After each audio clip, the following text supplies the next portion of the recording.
YouTube, how's it going? And welcome back to AJ's Garage. Thank you guys for tuning in. I just want to start off this video by saying thank you to all the new subscribers. I really appreciate your guys' interest in the channel. Hope you guys continue to like the content. I started this channel just to kind of do basic repairs on these old Ford trucks, nothing fancy. Learning things along the way, like welding.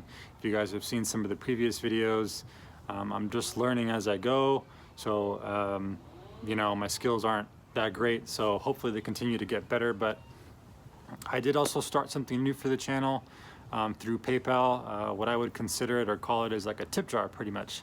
So if you guys watch a video, learn something from it, or it helps you with your project, you're more than welcome to leave a tip. I guess you could say all the proceeds or everything from that will go back into the channel, whether it's parts or tools for these trucks.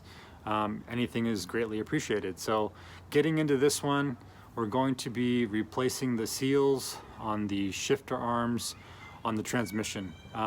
It's leaking pretty bad from there, and I've never done anything like this, so we'll see how it goes. As you guys can tell, I have recently replaced the transmission pan gasket here. Not too long ago. It's still leaking a little bit, probably because this pan was just a little bit warped on certain areas, so I tried to straighten it out. I might need to tighten it down a little bit more, but mainly what I want to do is replace the seals on the shifter here. This is where I first noticed that it was leaking.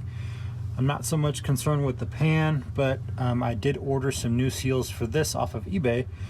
So we're gonna work on this today. I've never done something like this. I know we have to obviously take the pan down, remove the valve body, and then that will come out. So let's get started. First things first, so I disconnected the shift linkage coming up from the steering column. And then of course I removed some of the bolts to the transmission pan. There's no real simple way to do this without making a mess, to be honest with you. It's always going to make a mess. It's just trying to limit that as much as possible. So I started just taking them off on this end over here, letting the pan drip. You get yourself a big bucket, pan, whatever you want to call it, and start to remove all these. I let it drip and then take all of them off along the back, leaving two bolts in, one on this side and one on the opposite side in the same location. And that will kind of let the pan tilt down and continue to empty itself. Now, as far as the bolts, just for safe measure, I kind of line them up in the manner that they came off of the pan. So however you want to keep track of that, just to make it easier to put them back up. So let's get this pan removed. The pan is off, and this is probably the least amount of mess that I've made when removing one of these pans. I've probably done it about 4 or 5 times on my 70 F250 with the C6 also. I ordered a new pan with a drain plug, so that would have been a lot easier on this, but that truck has a drain plug.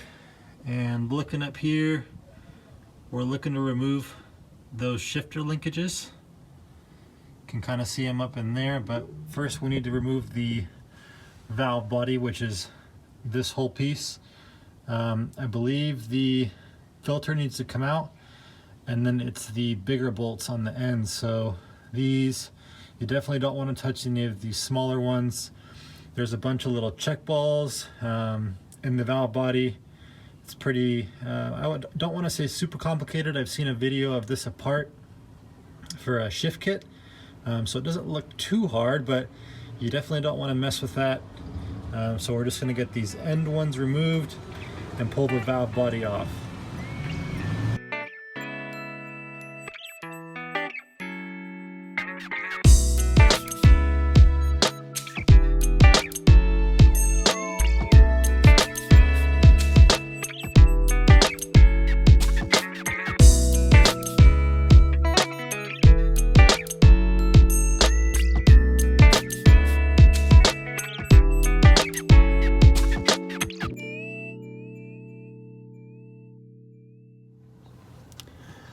So as you guys can tell, the valve body is off of the transmission, and when you are removing that piece, Make sure you still keep your catch pan underneath that. There is some transmission fluid in there, so it will leak. I did the same thing with the bolts as the pan bolts for the valve body. I kept them in order and separated the top 4 from the bottom 4. There is 2 of them on the filter side.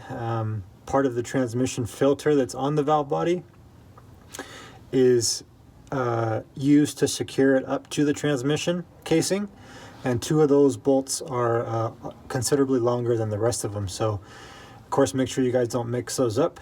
And then this is what we're looking to remove here.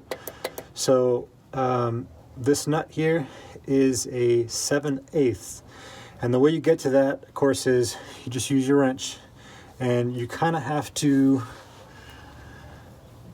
find a way to get it up there. So you put it up, get it in, then you pull this out, slide it up over, and then you're able to get it in. Now, I already cracked it loose, so this will just come right off. And we will remove all this.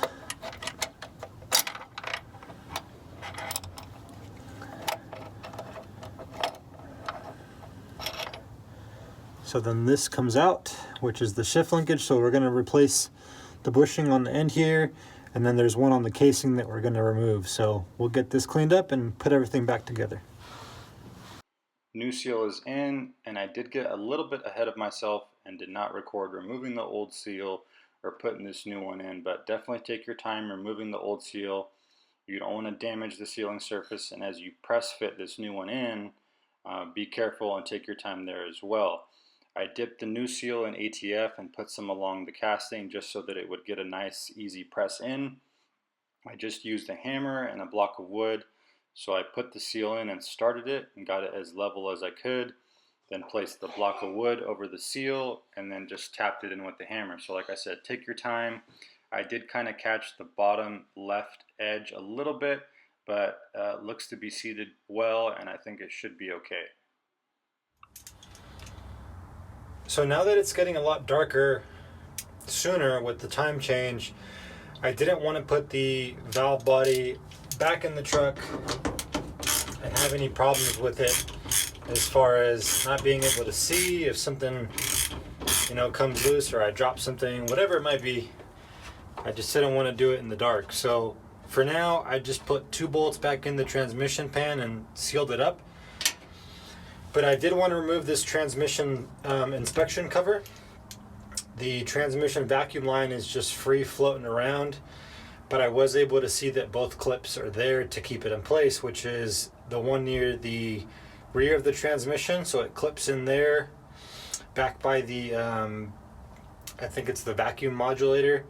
And then there's also a little tab that holds it up to the transmission bell housing in the front, which mates up to the back of the engine. So both of those tabs are there. They're just not being utilized. So we're going to pull that line off real quick, inspect the vacuum lines to the transmission, and maybe do a little cleanup work on the line. And I'm assuming this has never been off.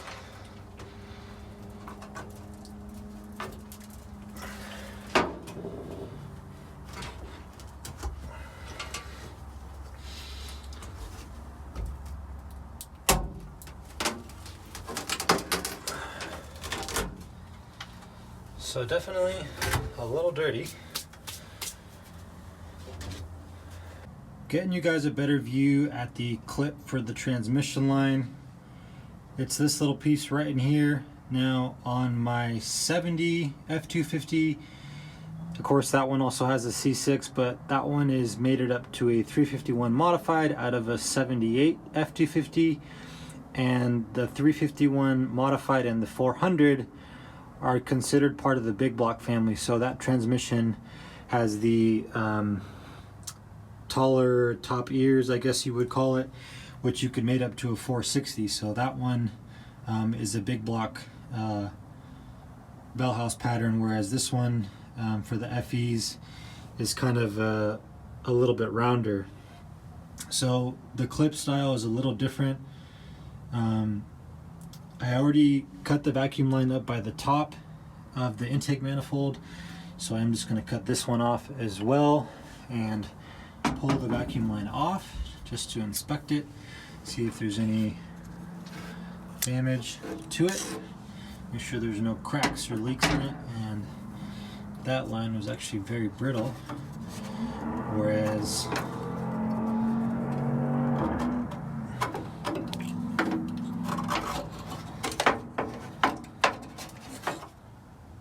so last night I finished off with removing the transmission vacuum line, and it was a little difficult because it was kind of wrapped up on the dipstick up here at the top, and especially over here where it has this curve. So I had to kind of take my time and finesse it out, but it doesn't quite seem like that bottom clip is in the right location. So it goes like this.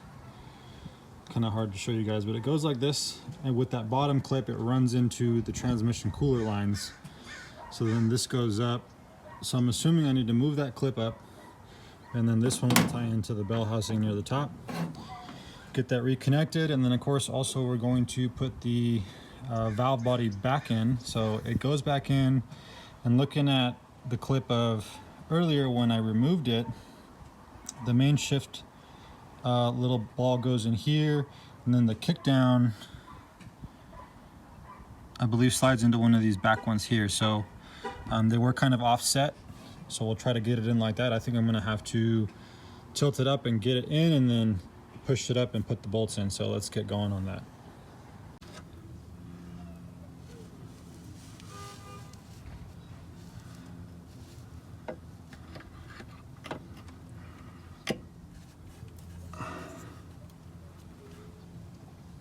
Well, it seems like that went in a lot easier than expected. So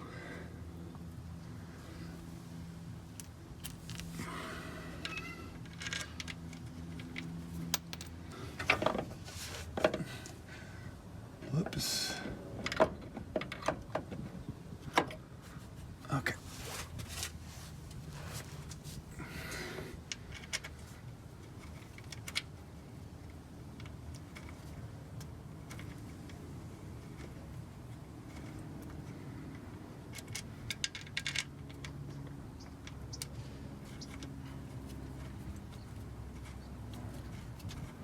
There's one.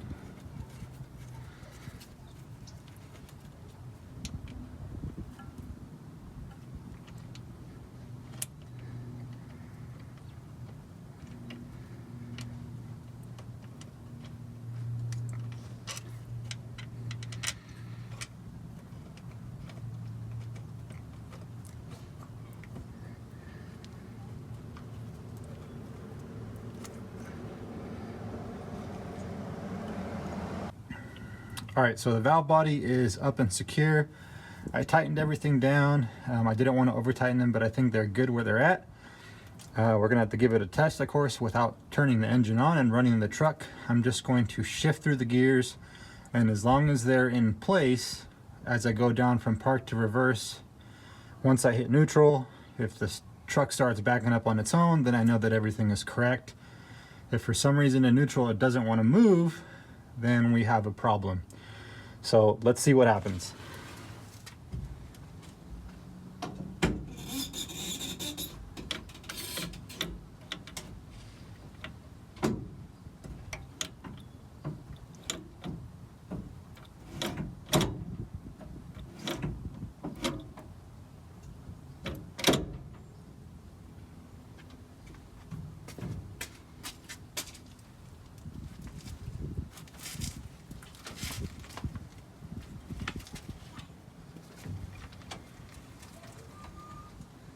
So that's in drive.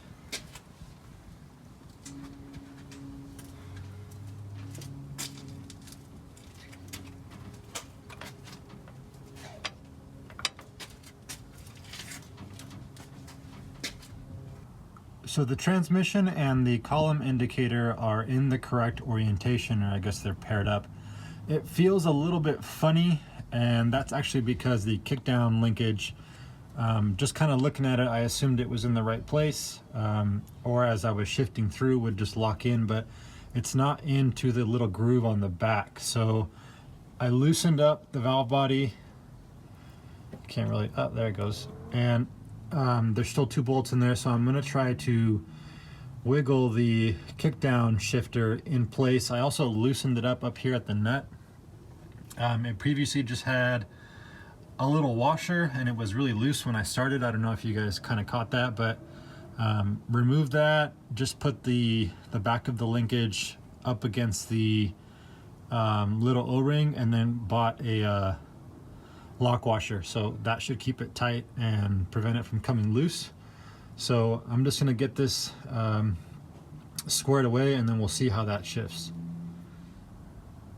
Alrighty, so everything is back together and in the correct place. The shifter is in the right orientation as well. What I had to do was remove the kickdown arm, that way this back one was loose.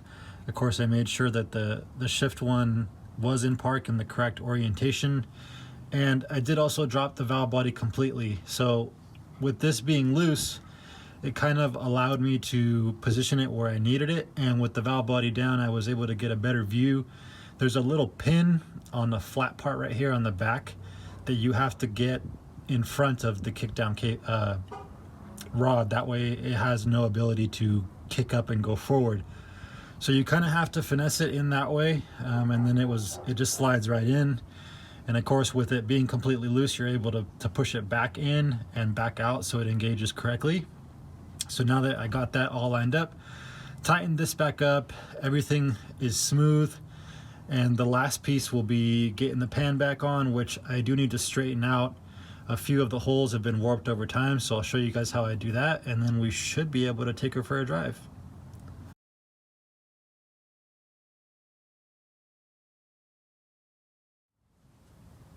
So the pan is off, and my tools for straightening this out are, of course, a hammer and then a piece of a cedar, I believe. So what'll happen over time is when the bolts get over torqued or just tightened too much, I'll create little ridges along the bolt holes, which will cause an uneven sealing surface, so you'll get small leaks.